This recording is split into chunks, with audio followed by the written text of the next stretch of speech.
sa yung commercial. Hindi, ano lang, parang light lang. Parang light lang. Parang gano'n.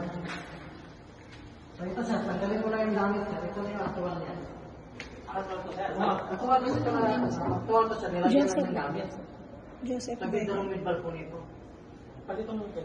Wala pala si ma'am. Kasama ko to.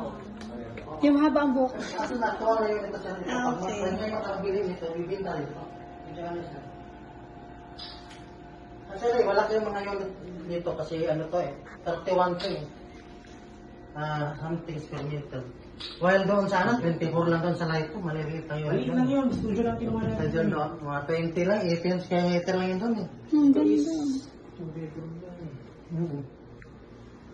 Maganda rin dito sir kasi may mga mall na. At saka, nadidevelop na tourism ngayon kasi mostly mga developers bumibili na ng lupa dito kasi mura. Kasi pag doon sila sa Manila, bandang-bandalo yung doble na, triple na presyo ng lupa doon. Yung inaalok mo sa amin dito, sir, dito sa building na to, itong tower na to. So, doon sa kabila,